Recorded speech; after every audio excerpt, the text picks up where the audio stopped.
Внимание, внимание! Имаме включване от втори капитан. Имаме включване от втори капитан. Силвия Чода. Айде пак добър вечер. Сега да ви разкажа малко за самата книга и защо всъщност решихме да издадем американски поеми на Иван Христов. Както знаете, човек не тръгва да издава, поне аз, а и моите приятели и колеги от издателството не сме такива хора, да тръгнем да издаваме просто така, да издаваме книга. Да и трябва да имаме абсолютно желязна мотивация за това. И много преди да въобще да ми дойде на ум да правя издателство, Калоян Игнатовски и Иглика Василева да ме подкрепят и това да се случи. Аз, където и да видях Иван Христов, попитах: ами Иване, до кога ще самотаеш ти със следващата си книга? Айде издавай книга, стига си самотал. И както знаете, Иван Христов, който не е най-речовития човек на света, общо взето повече мълчи. И нещо ми отговаряше така опорочиво: ами да, пече се, да, ще стане, но това така и не се случваше. И междувременно се случиха други неща, хубави. И се случи така, че пътувахме заедно с Петър Чуков и с него, тримата, в Хърватия на един фестивал Горанова пролет. И както и да е, там всичко беше прекрасно, Иван спечели награда. Беше ти не спечели ли нещо? Не, само Иван. Само Иван. И така. Спечели Иван награда, тръгвам обратно. Както знаете, връзките на Балканите са исторически, но не и транспортни. Значи транспортът доста сложен се оказва. И ние пътуваме едната част от Загреб до Белград с автобус и след това с нощния влак. Едно преживяване, което хем си струва, хем доста странно. Но, така, ние спахме в едно купе, тримата. Ти всичко ще кажеш.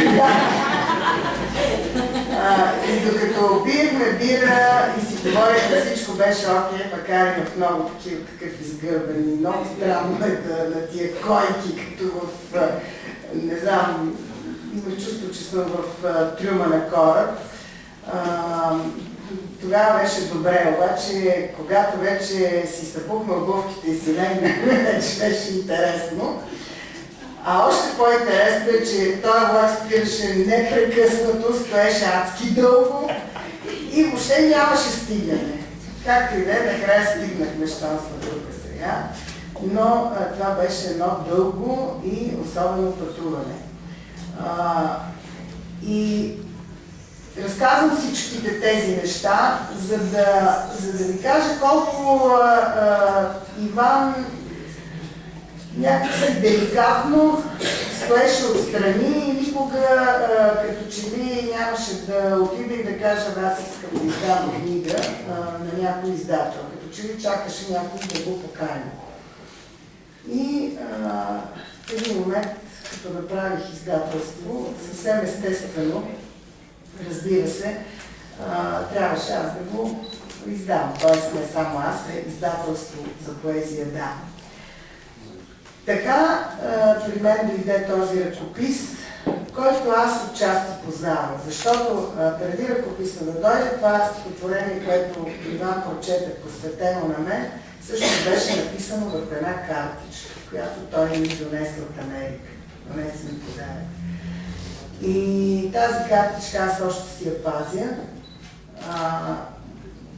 Моите картички, стихосбирката беше излязла, но така или иначе тази картичка е нещо, което в някакъв смисъл принадлежи към тази книга.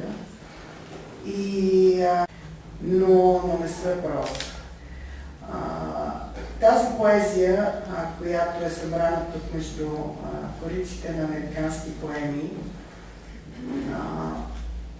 наистина се родее с американското писане, както вие всички тук сте, почти всички, може би, хора, които са свързани с поезията, знаете за какво говоря, но те имат и още нещо.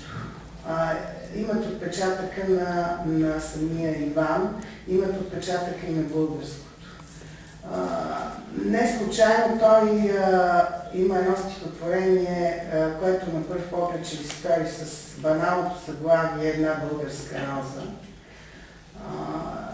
Той може би ще го прочете, не знам какво е измислил, но според мен това стихотворение е едно от стихотворенията вътре, които прескача океана и прави мост, в който българското седи достойно до това, за което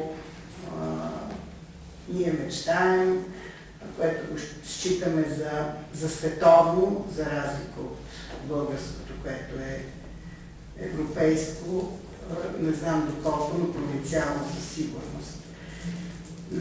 Това, което прави Иван с тази книга, е да покаже колко добре може да се пише просто. Но то е просто на пръв поглед. Всички негови стихотворения, не случайно той има посветено стихотворение на Едмънд Карвар, което аз много харесвам, всички негови стихотворения, или айде сега всички като кажем, но голямата част, имат много особени финали, вие чухте някои от тях. Финали, които ти оставят възможност за мислене, оставят картината в главата ти, нещо, което той умее да създаде, и ти оставят звученето. Той не случайно така разбира от ритъм. Иван е музикант, много добре ги разбира тези неща и това го има в тази книга. Няма да говоря повече, защото хубаво е хората сами да си четат поезията. На тези автори, които издаваме преводни автори, на тях отзад на книгата има винаги един текст, който преводача или друг български автор пише за автора, за да го направим по-близък до нашата публика. За българските автори остава само речника,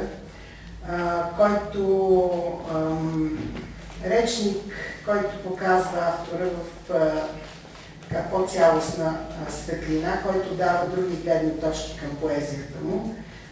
Идеята за речника е на Анюта Качева, която е тук, надявам се все още сред нас. Речника съдържа еднакви думи за всички, които сме издали и ще издаваме от тук нататък. Думите са поезия, хумор, любов, писател, морал, Бог, политика, щастие, страдание, красота, война, жена, мъж и накрая националността на всеки един.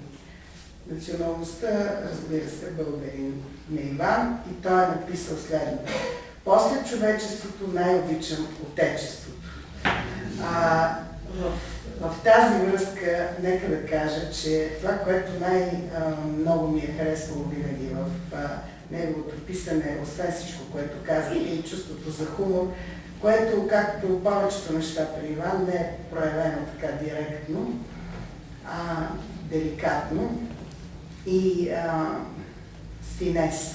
Въпреки че той иначе изглежда голямчко. Винаги нещо мълчи, но не е такъв, повярвайте. Сега ще ви прочета какво е написал и за хумор, останалото ще си го четете вие. Хуморът е онова необходимо превключване, смяна на скоростта, когато твърде много потънем в себе си. Това е и кукичката, с която Иван ни изважда от всяко стихотворение. Наистина се потъва в тези стихотворения. Преди да кажа нещо финално за Иван, с което ще го изненадам и него и ще го поздравя, ще прочета това стихотворение, за което ви казах. Кука на Реймънд Карвар. Мислех, че ще заобичам риболова. Виждах себе си как стоя на брега, гледах в някаква вълна. Друг път си се представях в лодка, носейки се на повърхността като изгнило дърво. В крайна сметка реших, че не е за мен. Представих си как замахвам с въдицата и как куката закача дясното ми око. После една риба го поглъща и заприличва на телескоп в тъмната вода.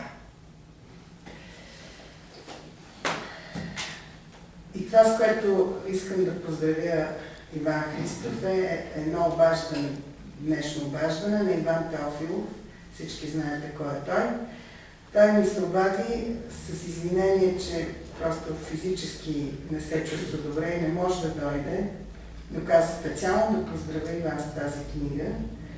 Каза, това са думите му, това момче е много добър поет и това е една професионално направена книга в всички посоки. Иване, според мен похвалата от твоя съименник, поета Иван Теофилов, е нещо страхотно. Наистина, той каза и други думи, сега не мога да повторя всичко, но това показва, че Иван е на прав път. Не само това, но ние всички вярваме, че е така. Аз искам специално да благодаря и на Владо, защото той сега има автори, които не обичат редакторите и други пък много разчитат на тях. Иван според мен е бил някъде по средата. Не знам дали много си се затруднил, но със сигурност все пак английски превод на поезия, това не е лесна работа. И ми си искам преди да продължи сценария, самолетния сценарий, преди да раздадем закуските, да каже Владо малко за тази работа, защото тя някакси не може да остава в сянка и не бива да остава в сянка. Работа беше лесна и приятна. Освен това, аз имам отдавна опит с такава работа, защото първата ми работа още от 80-та години беше лектор в народна култура и точно с това се занимавах с редакция на превод на поезия от английски главно. И в известен смисъл беше голямо удоволствие, всъщност за мен да се върна към тези дни на работата ми в народна култура, защото горе-долу има същата задача.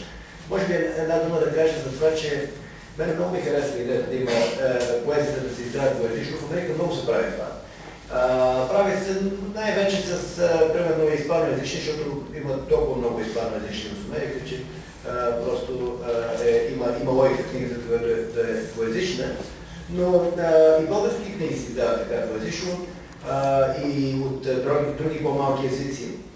В известен смисъл, аз бих казал, че читателите на поезия са нещо като читатели на някакъв мъртъв език. Това са хора, които вероятно имат нужда от поезично издание. Дори да видиш така, дори да не разбираш всичко, да го видиш на още един език, някак си ти дава един друг поглед върху поезията. Но за мен беше голямо удоволствие да работя върху тази книга с моите приятели Иван и Анджела и тя е освен чудесен певец, както чухте, и много добър преводач, така че за мен беше удоволствие, защото имах погледи върху двете, върху оригинала на Иван, за който вече говорихме, и върху превода